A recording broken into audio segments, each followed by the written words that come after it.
అనేది ఈ renewable energy అనేది ఆంధ్రప్రదేశ్లో contemporary.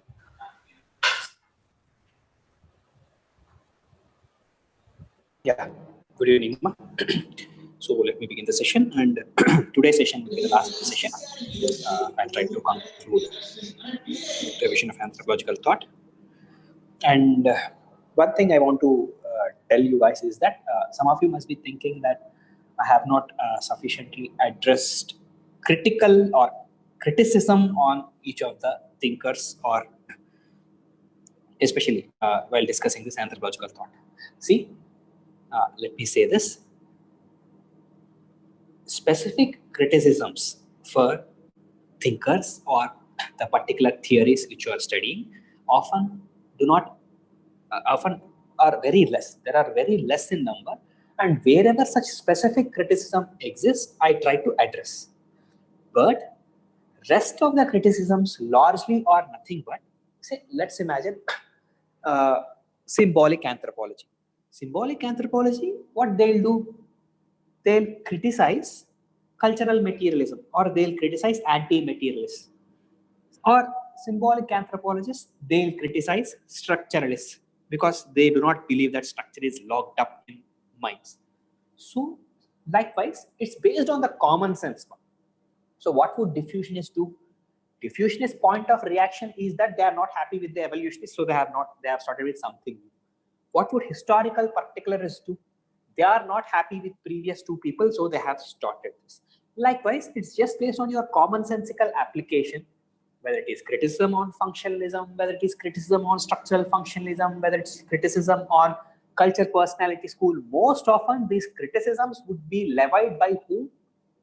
They would be levied by people who follow other method or other model of study.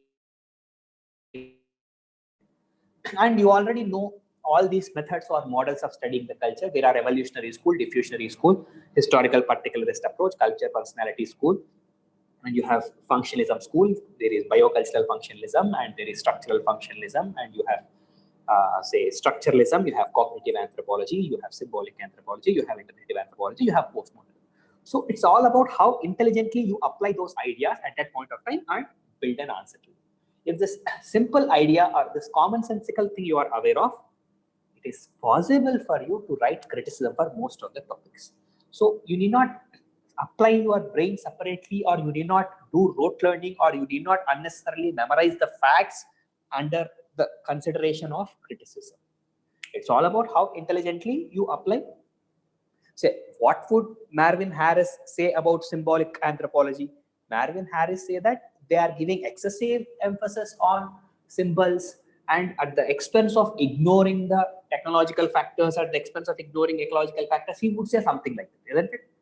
So when you have syllabus in your mind, when you have the basic idea in your mind, when your basics about the topic are strong, let them ask any interlinkages. Still, if your basics are strong and if your basics are right, it's possible for you to attempt any of the question in anthropological thought. Do not weakly leave the question in anthropological thought and come, because 10 hours is good amount of time you have spent on this module. Even after spending 10 hours, just by looking at the question, you get panic and you end up, see, one thing you have to be very sure is ideas with regards to each topic in anthropological thought are very minimum. All the ideas I have discussed, only thing in the textbooks what they do, they tend to write more examples and they tend to elaborate it. But ideas wise, there are nothing more. We try to include all possible ideas. In the textbooks, they might have written in a more detailed manner. In your regular classes, your faculty, whoever have taught you, they would have taught better and they would have taught in more detailed manner. Ideas would remain the same. So this is what I just want to convey with you before I start last session. So yeah.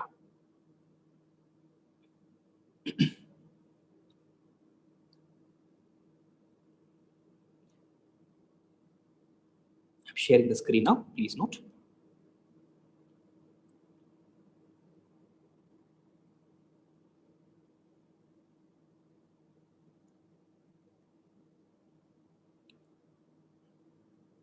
And one more thing, like people who are in Hyderabad, Tomorrow I'll be available at Gargi Knowledge. I have already kept the message in Telegram.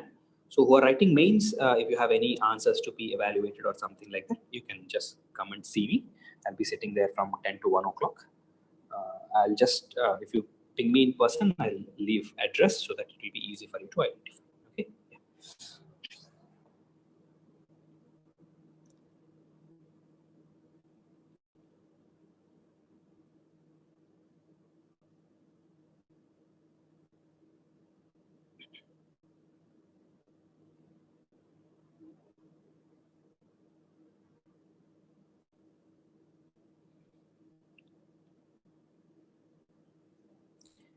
In my view, actually, this is one of the most important, most easiest, of course, it's also important among all the anthropological theories, neo-evolutionism and cultural materialism, which we are going to discuss today. But before going into understanding the topic of neo-evolutionism, one simple idea you all must be aware. There are two important theoretical perspectives in anthropology. One is idealist perspective, and there is materialist perspective. You must be aware of the difference between both.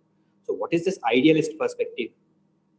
As what it is explained here, it's a theoretical approach. Of course, both are theoretical approach, stressing the primacy of superstructure in cultural research and analysis. What is it saying? Stressing the primacy of superstructure in cultural analysis. Can somebody quickly tell me what is this so-called superstructure?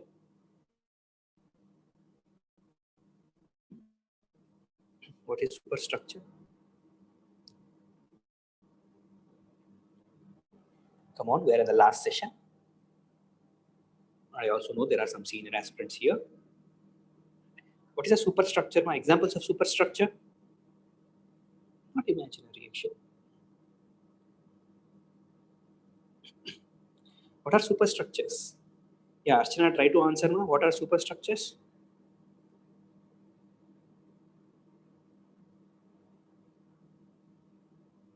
Yeah, isn't it? Ideas like religion, ideology, not social institutions. Ideas like religion, ideology, these are examples of superstructures, isn't it? Yeah, symbols, maybe symbols is also an example of a superstructure. That's what Marvin Harris says, right? So you guys are not attending anthropological thought session for the first time. Okay, you are attending anthropological thought revision. So I expect you guys to have some basic knowledge, isn't it? Yeah. So idealist perspective is a theoretical approach stressing the primacy of superstructures in cultural research and analysis. Superstructure is all these things, just like your friends have mentioned, right? Religion, symbols, ideologies, these are considered as superstructures. If you observe cognitive anthropology, what they are talking about, cognitive anthropology, what it would lay emphasis on, say it would lay emphasis on what's people's views on religion, what's people's views on say certain symbols. That is how cognitive anthropology talks, right? Even structuralism, what it would be, Levi-Strauss is interested in myths, Levi-Strauss is interested in religion, Levi-Strauss is interested in certain kinship groups also, so he's more interested in superstructure. Of course, postmodernism, it also has given more emphasis, isn't it? Study cultural texts, try to deconstruct them, try to demystify them, challenge the latent generalizations, challenge grounded theoretical perspectives, isn't it? That's what we have discussed, challenge meta-narratives. This is what postmodernist approach, which we have discussed in yesterday's session. Just like there is an idealist perspective, there is a materialistic perspective. So what is this materialist perspective? It's a theoretical approach stressing the primacy of infrastructure, in, say, according to Marvin Harris, there is infrastructure, structure, and superstructure that will be discussed at the end of the session. So infrastructure means nothing but technology, economy, demography. So for the so-called materialists, in our syllabus, we have cultural ecology, which is nothing but a branch of neo-evolutionism, and we have cultural materialism. These are materialist schools. Say for them, if you want to study culture, don't get busy studying religion, don't get busy studying symbols and ideologies. You end up confused.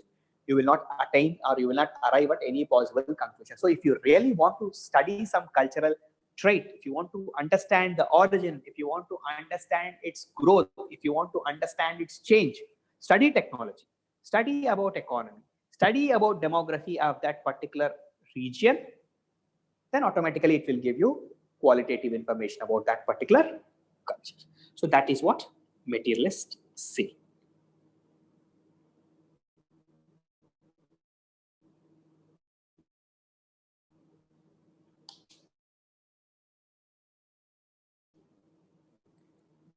So one more slide for you. So it will be like a revision for you. So materialism versus idealism. These are two opposite philosophical approaches underlying two corresponding opposed theoretical tendencies. Underlying two corresponding opposed theoretical tendencies. Materialists hold that proper way to make sense of human socio-cultural phenomena is to analyze them broadly as natural systems and in terms of their material conditions, which means how particular socio-cultural systems relate to their environment, how they transform environment, how they extract energy from environment, which is nothing but they're talking about technology, environment, demography, and distributed the captured energy among its members, which means political institutions. These are more important. To be more specific, technology, economy, or technology, environment, and demography is most important. Technology, environment, and demography. Technology, environment, and demography is more important for this materials. And yes, so here say members own mental concepts and ideas, means that is what our structuralism talks about, our cognitive anthropology talks about, our symbolic anthropology talks about, right? They are all dependent variables, means all these things, they are dependent on so-called technology, environment, and demography. That is, they are just passive reflections in human consciousness of the material process. They are nothing but, first of all, material processes like technology, environment, demography, these are important. Later, only these mental concepts and ideas, these are dependent variables, they are important for human thinking or human consciousness. And they are not autonomous causal forces in their own right. Means they are not that important to bring something new in the society, to bring something different in the society according to cultural materials. Then idealists, I already told, right? Human cultures are shaped primarily by processes of shared human consciousness, ideation, imagination, processes which cannot be reduced to purely material processes. Which means, obviously, these so-called idealists, they criticize cultural materialists. They say that, no, don't be obsessed in studying only material phenomenon. If you really want to understand the culture, try to understand people's view of culture, try to understand people's view of particular cultural trait. That's the real way of studying a culture for this so-called ideas. So you should have this basic conceptual clarity before we move further discussion into the topic. So in the evolutionism, I'm directly starting with Leslie White. You have three people, right? Gordon Childe, Leslie White, and Julian Stewart, isn't it? Did I miss any other names in important? You have a Stewart, Gordon Childe. Try to answer. Voice is breaking.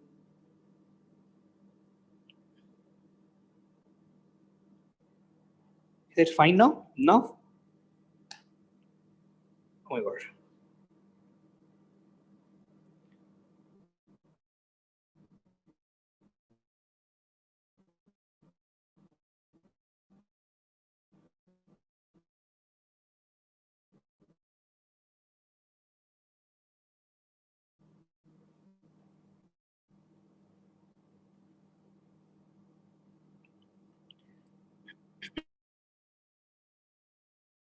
Are you facing this problem from the beginning?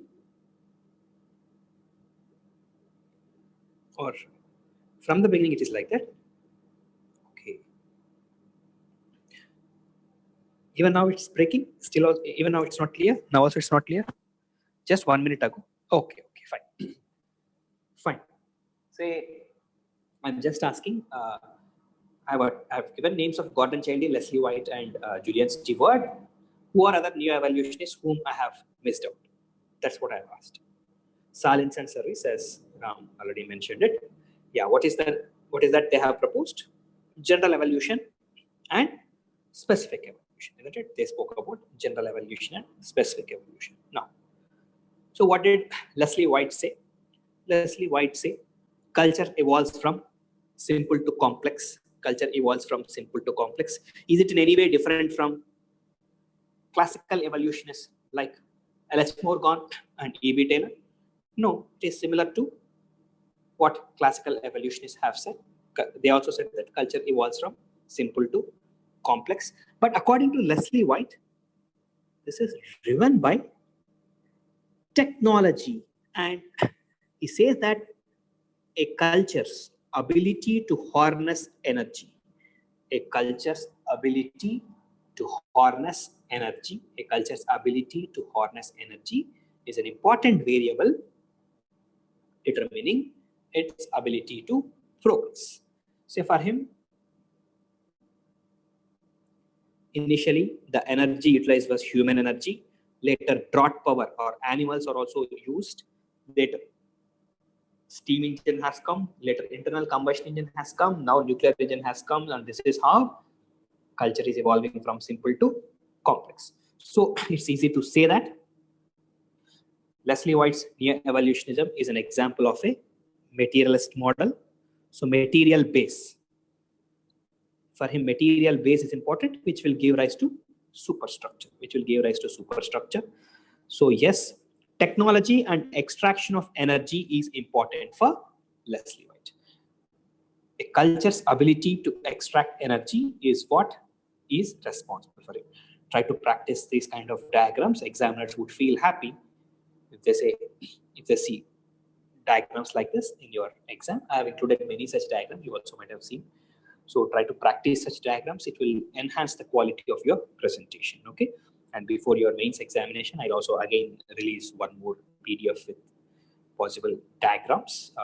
Then it will be helpful for you a little more. I'll try to bring all of them at one place if my time permits. So Leslie White, neo-evolutionism. Culture evolves from simple to complex, and control of energy is key, driven by technology, harnessing great amount of energy. And of course, these are kind of things which examiners love to see in your copies, though they may not make complete sense for you. E into T is equal to C. What is this? E into 2 is equal to C. Energy captured with technology equivalent to culture progress, something of that sort. And this 4 stages of culture evolution I have already kept. The only reason I have included this slide is examiners would love to see these kind of E into T is equal to kind of stuff. Then this much of information would be sufficient for Leslie White. And so if you want to read or know about the criticism on Leslie White, though he says that its ability to capture energy that will contribute to progress, but there are some societies which have access to similar kind of availability of energy, but they could not progress. Only few societies have this ability to harness the energy effectively. Some societies, though they possess energy, but they could not properly use. So these are certain criticisms which are leveled against Leslie White. They are easy to understand. Just read them once, you will understand. Then Julian Stewart and evolutionism. So for Julian Stewart, of course, you also must be aware, he's the core proponent of this concept of cultural ecology. And yes, in paper 1, you also have another important topic called ecological anthropology. In somewhat, they are similar ideas, isn't it? So emphasis on critical role of environment in evolutionary scheme. So for Stewart, which is the most important ingredient? For Stewart, environment is the most important ingredient. And he rejected the notion of unilinear development. This is what separates neo-evolutionists from classical evolutionists. Classical evolutionists are dogmatically adherent to this universal law or to this universal principles like psychic unity of mankind. All cultures progress in one direction, which means they did not address about the deterioration of certain cultures. Some cultures have stagnated, some cultures have declined, and some cultures have disappeared, but they could not address them, isn't it? But Julian Stewart rejected the idea of unilinear development, and he says that particular cultures diverge significantly from one another and do not pass through unilineal stages. So this is one significant improvement made by neo-evolutionists to escape the criticism of particular cultures. See, this is what a unilinear evolutionist or classical evolutionist would say. But for them, it's not like that. Each culture, according to the environment, it will progress in its own way. Each culture will progress in its own way. And it's not that it has to pass through all the stages like savage, barbarism. No, he did not prescribe such stages would be there for all cultures. Then he says that cultures have evolved along several different lines at different rates. Several different lines at different rates. So he rejected old assumption that evolution equals progress. No, evolution need not always be progressive, and he is saying progress occurs at different rates. At different rates, it will happen. So evolution need not always be progressive. Sometimes evolution, he also addresses this. Evolution can be regressive. Evolution sometimes may resort to stagnation of certain communities. Then, when environmental factors, when there are limitations in environmental factors, such cultures stagnate. When environmental factors decline or disappear, then such cultures might even go extinct. So that's rejecting the ideas of cultural evolutionists, isn't it? So his model is called as multilinear evolution. Multilinear evolution. So what is this multilinear evolution?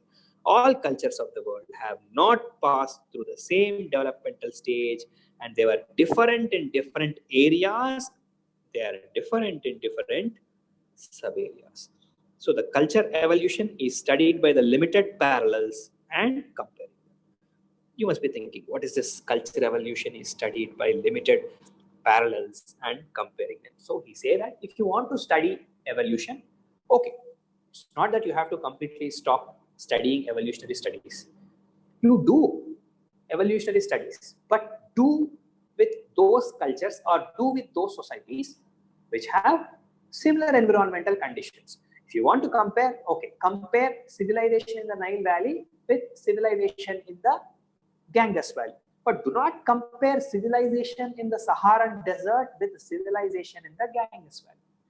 If you want to compare civilization in Alaskan, say, snowland with civilization in some other snow-laden region. That's what. So he asked, or he said that comparisons should not be between two areas which does not have similar environmental conditions.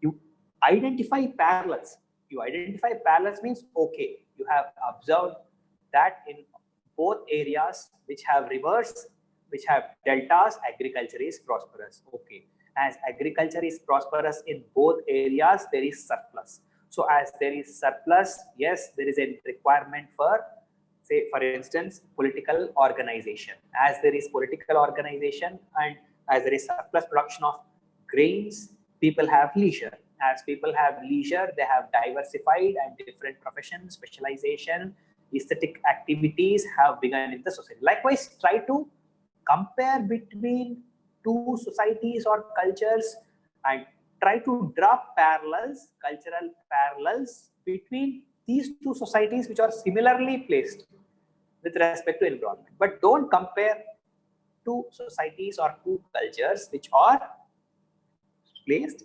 distinctively or which are having distinctive or different environmental backgrounds. Okay, so the methodology is based on an assumption that significant regularities or parallels occur in cultural change, and it is concerned with determination of laws. What is this? His methodology is based on an assumption that significant regularities or significant parallels occur in culture change. So he's saying that what is the significant, this is what we have already discussed. Significant cultural parallels occur only in places where there are similar environmental conditions, and you try to study that, and based on those studies, if you want to propose some law, or if you want to propose, say, some universals, you try to propose, but do not try to do this without understanding the background environment.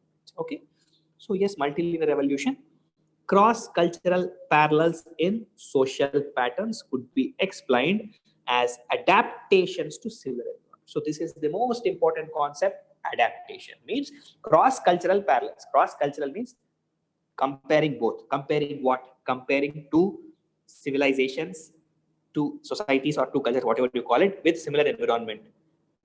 So if they have similar kind of social patterns means, say, similar kind of kinship, similar kind of religion, something like that, then they are nothing but adaptations to that environment, isn't it? Say, when compared to tribal area, you compare one tribal area and the religion in tribal area to a religion in a river valley. Definitely, the religion in river valley is much more complex, is much more evolved, much more sophisticated.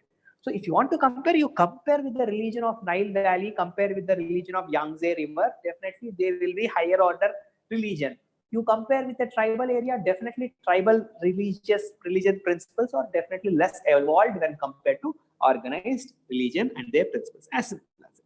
So Stewart proposed cultural parallels due to adaptation rather than historical diffusion or migration. So if you observe carefully here, he is also saying that, see, these cultural similarities or cultural parallels occur not because of diffusion or not because of migration. So here he is criticizing the Franc-Boas. He is criticizing the diffusionists. He is saying that these cultural parallels are because of adaptation. This idea could not be explained by classical evolutionists. This is an important difference. Another important difference between classical evolutionists and new evolutionists is that they did not propose this idea of adaptation. They have not even given consideration to environmental background. That is the important difference. The multilinear evolution focuses on the evolution of specific cultures without assuming that all cultures follow the same evolutionary process. That is what we have already discussed. Then, of course, that it is avoiding the twin traps of historical particularism and historicism. Okay. So, say,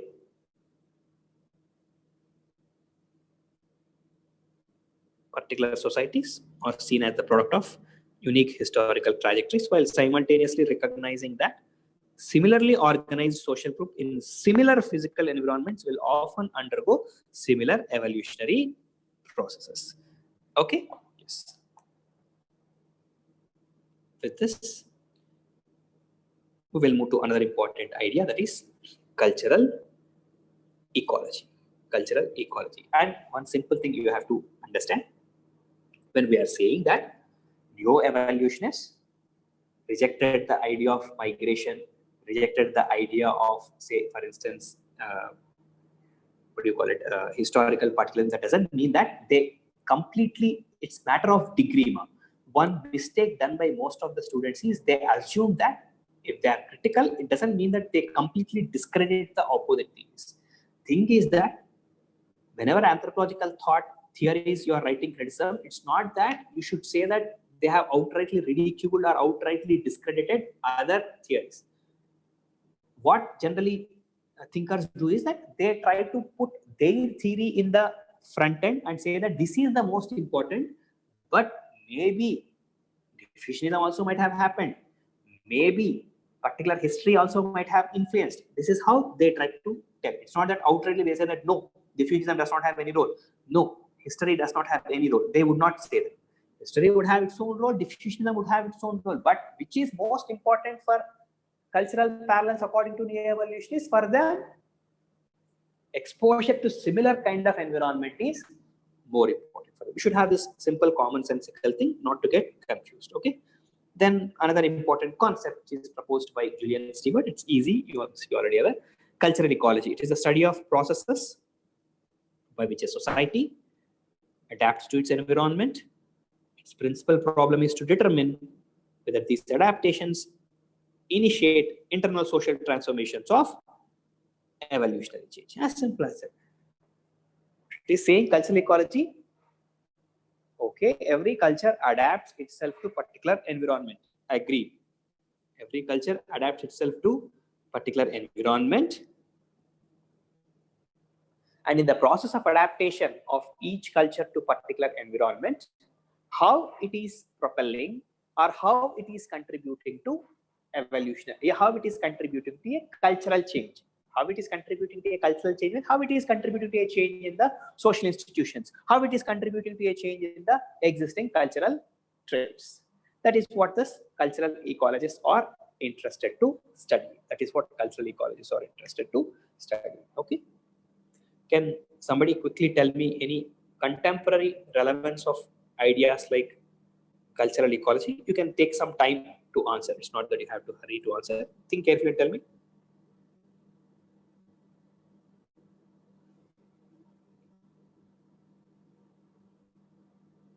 Yeah. Any contemporary example you want to quote for cultural ecology?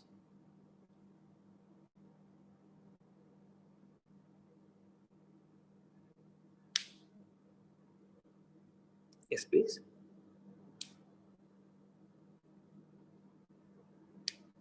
Sacred forest. You think about a better example, Akshit. Yeah. Any contemporary ideas, any contemporary relevance?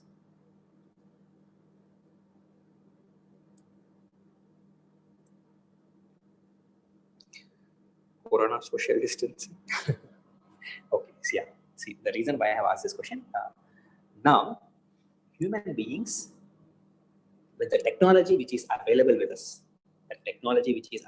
us, we are in a position to adapt ourselves, to adjust ourselves to environment, isn't it? Say previously, when it is flooding, what people used to do? People used to relocate from that place and they used to move elsewhere.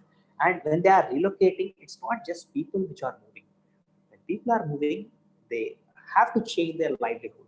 When they change their livelihood is what? Nothing but we started our discussion by saying technology, economy, technology, environment, and demography is important, right? When people move from one place to another place, there is a possibility of change in demography. There is a possibility of change in environment. So when their environment is changing, when their demography is changing, and definitely it will also have impact on, it will contribute to a change in their structure and superstructure.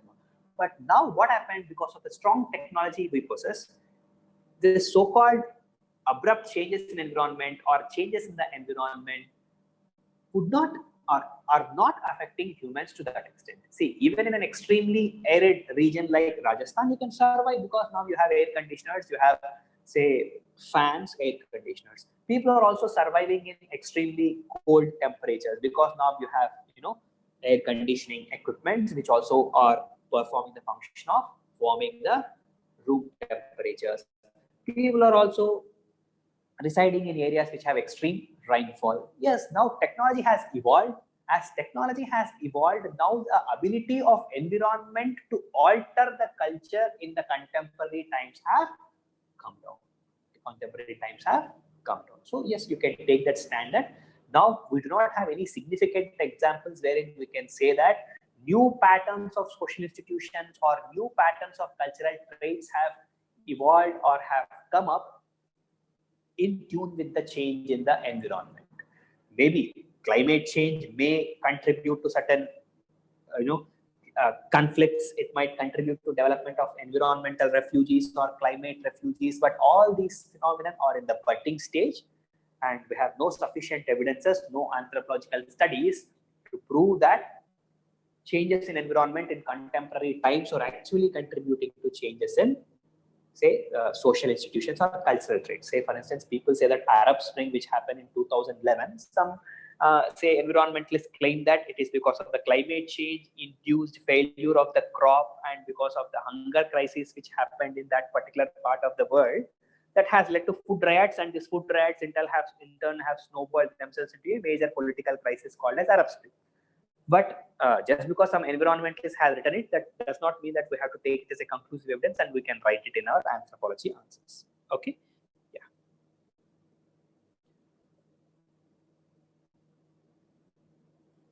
Yeah.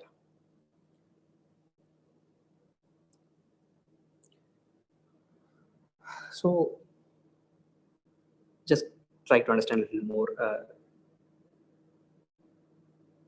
Cultural ecology, what it will try to study, interrelationship between technology and environment has to be analyzed. The behavioral patterns involved in exploitation of a particular area by means of a particular technology must be analyzed. To ascertain the extent to which the behavioral pattern entirely affects other aspects of culture. This is what cultural ecology sees. Isn't it? Relationship between technology and environment and behavioral patterns involved in exploitation of particular area. So what are the factors that determine behavioral patterns? Social institutions. Technology determines social institutions, and of course that is what they are trying to say, and social institutions will get themselves adapted to changes in environment. So ultimately it is the interface between technology and environment. So cultural ecology and certain things like cultural core means the cultural core of subsistence related traits mediates between environments and the rest of the culture. Means cultural core means what are examples of cultural core? River is the cultural core. Desert. So these are the important things. So this things they in turn will contribute to emergence of certain types of cultural traits, and they in turn will contribute to adaptation or adaptability of particular cultures or civilization. Okay, so this much of information or this much of discussion on cultural ecology would be sufficient. Then before going into cultural materialism, say general evolution and specific evolution of science and service. Now try to tell me what is general evolution of soil and service and what is specific evolution. Come on, try to answer now. What is general evolution of science and service? What is specific evolution?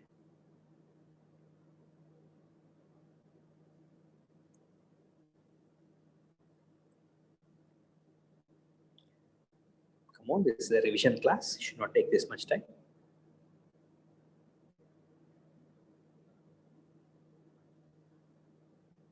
Yeah, see, according to science and service, general evolution means they say that, see, what they try to do is they try to bring all ideas together. They try to bring all ideas together and say that, say, Gordon Childish and Leslie White's type of evolution, it is called as universal evolution. Universal evolution means it talks about progress. And they also come up with an assumption that, yes, all cultures, all human cultures, except few in the present times, they progress. Means they have this assumption that human cultures or human civilizations tend to progress. All over the world, they have a tendency to progress. That is universal evolution, which they change the term and they call it a general evolution, and which which explains the factors for progression of the human civilization. Then what is specific evolution? Specific evolution is nothing but other term for multilineal evolution. The specific evolution, it accounts for the diversity. Specific evolution, how specific evolution happens? Specific evolution happens by adaptation. As specific evolution happens by adaptation, it accounts for diversity in cultures or it accounts for changes in cultures. Whereas general evolution accounts for progress in evolution, progress in cultural evolution. Specific evolution accounts for diversity in different cultures or it accounts for specificity in cultures in accordance to adaptability adopted by that particular society or adaptations by that particular culture as simple as that.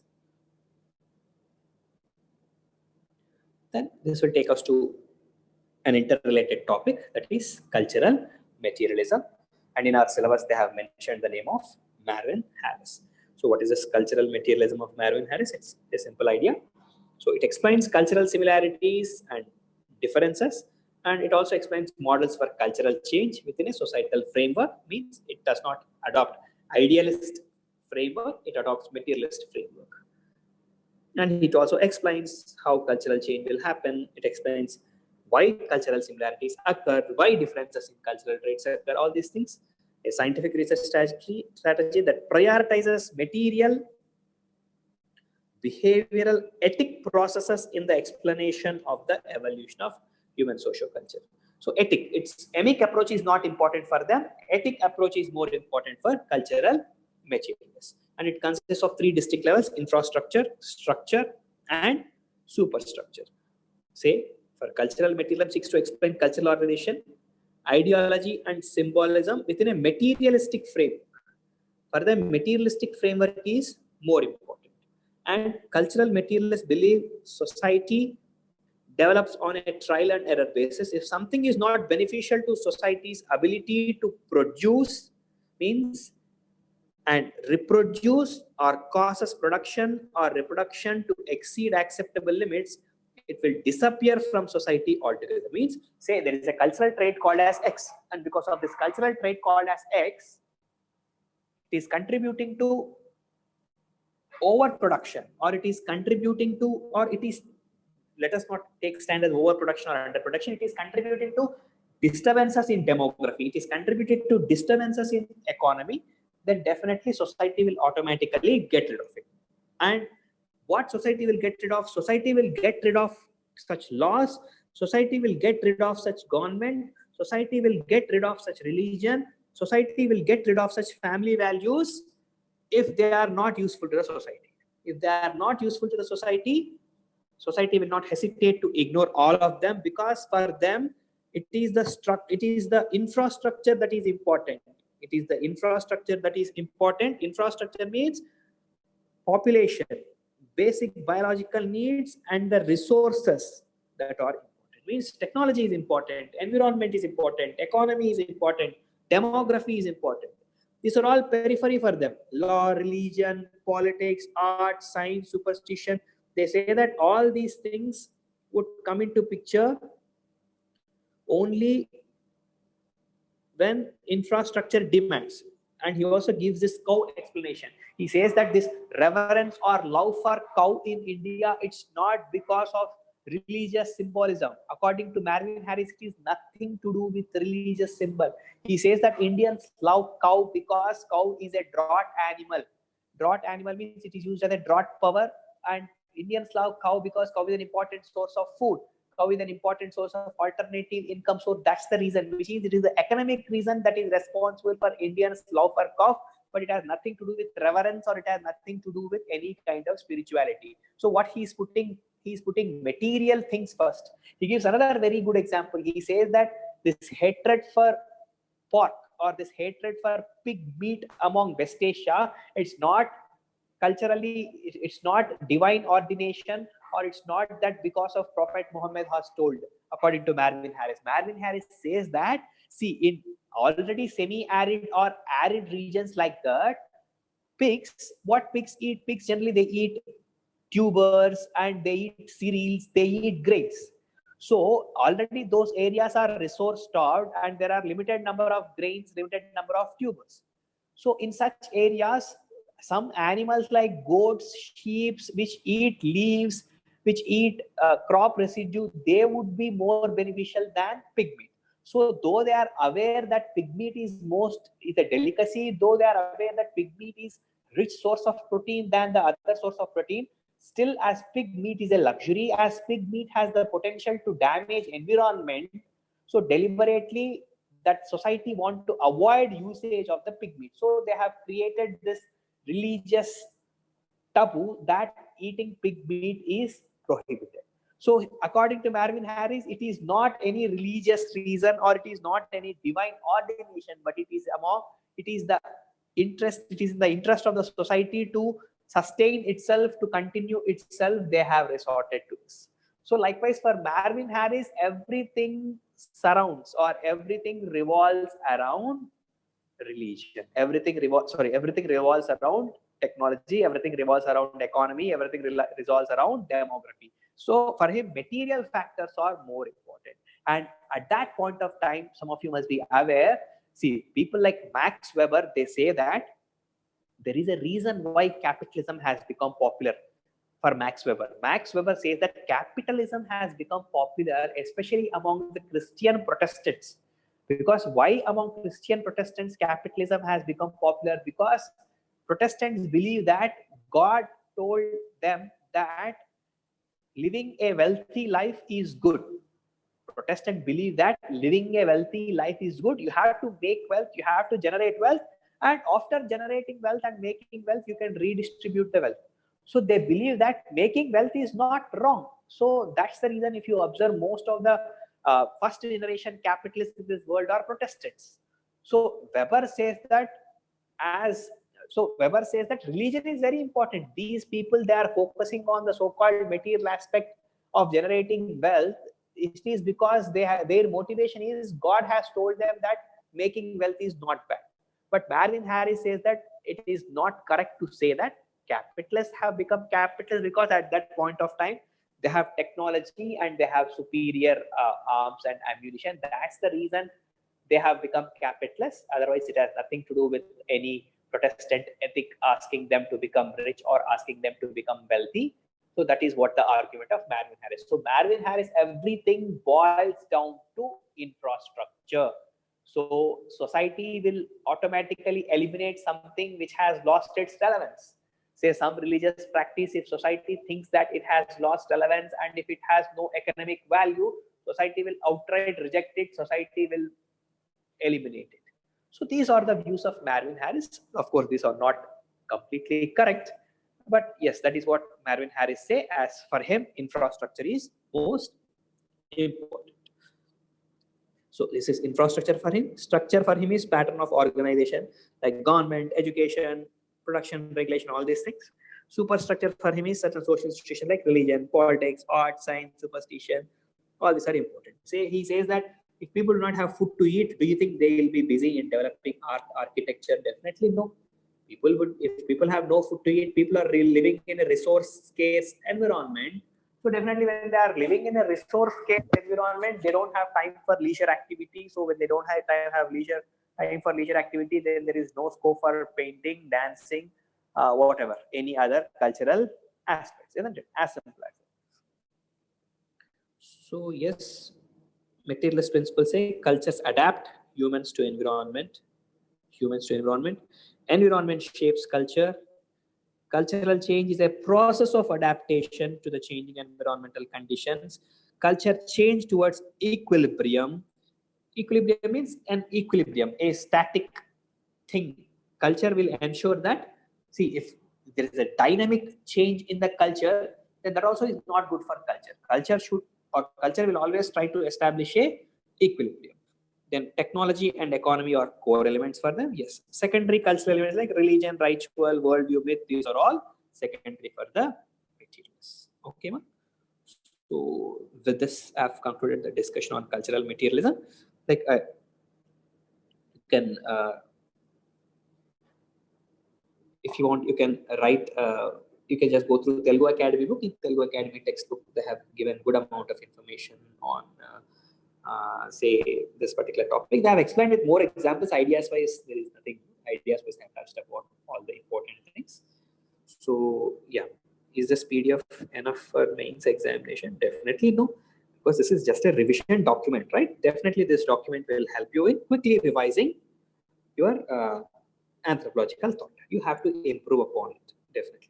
But this will definitely help you in a quick revision and have quick memory of process. Okay, so with this I'm ending this module, but some students have requested 1 or 2 topics to be discussed again because they are not founded of it.